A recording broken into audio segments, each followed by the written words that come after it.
ప్రజలందరూ బాగుండాలి. Start journey with smile. Be happy. Jaganmohan Reddy గారు ఇద్దరు అభ్యర్థులను పెట్టారు. ఎంపీగా గురుమూర్తి గారు ఇప్పుడు ఎంపీగానే ఉన్నాడు. శాసనసభ్యుకి రామ్ కుమార్ రెడ్డి గారిని ఇద్దరు అభ్యర్థులను పెట్టారు. వీళ్ళిద్దరికీ మే 13వ తేదీ మీరు ఓటేయాలి. ఎందుకు వేయాలంటే ఈ ఎన్నికలు మీరందరూ ఎన్నో ఎన్నికలు చూసుండొచ్చు, ఎందరో ఎమ్మెల్యేలకు ఓట్లు వేయించి ఉండొచ్చు, ఎందరో ఎంపీలు చేసి ఉండొచ్చు. కానీ ఈ ఎన్నికల్లో మటుకు ఒక ప్రత్యేకత ఉంది. 2024 ఎన్నికలు చరిత్రలో నిలిచిపోతాయి. ఇది ఒక పెత్తందారు వ్యవస్థకి, ఒక పేదవాడికి జరుగుతున్న ఎన్నిక. పేద ప్రజల పార్టీ వైఎస్ఆర్సీపీ పార్టీ, పెత్తందారు పార్టీ తెలుగుదేశం పార్టీ. ఇది కూడా నేను ఎందుకు చెప్తానో ఆలోచించండి, ఒక్కసారి దయచేసి ఆలోచించండి. పేద ప్రజల పార్టీ ఈరోజు ప్రచారానికి వచ్చామని నేను చెప్పటంలా, మేము అబద్ధాలు చెప్పలేము.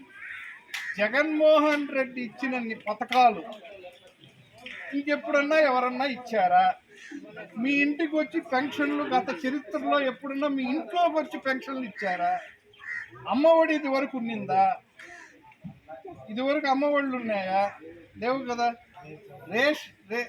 రైతన్న నేస్తం, రైతు కోసం ఆలోచించి రైతన్న నేస్తం డైరెక్ట్గా ఎవరి చేతికి పోకుండా మీరు ఎంఆర్ఓ ఆఫీసుల్లో క్యూలు కట్టకుండా వెంగడీల్లో వచ్చి మీ బ్యాంక్ అకౌంట్లో నేరుగా పడింది ఎవరు? జగన్మోహన్ రెడ్డి గారు.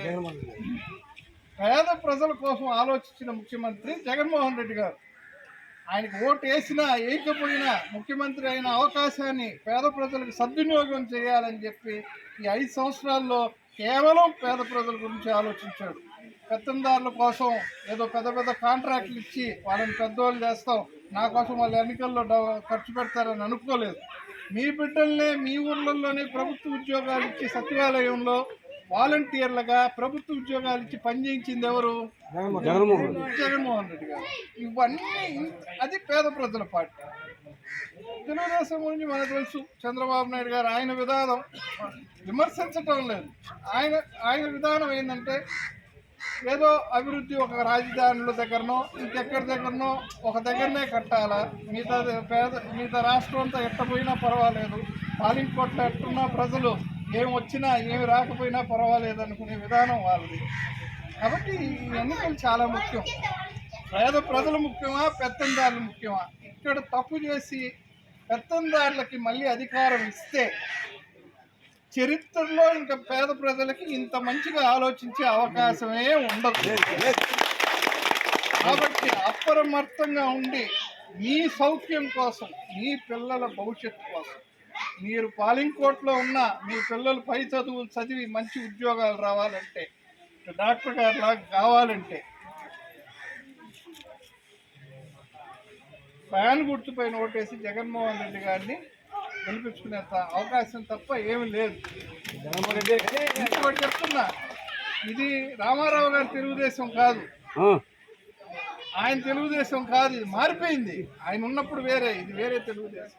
దయచేసి ఇది గుర్తుపెట్టుకోండి, మీ అందరికి చెప్పండి, మీ పక్కిళ్ళకి చెప్పండి.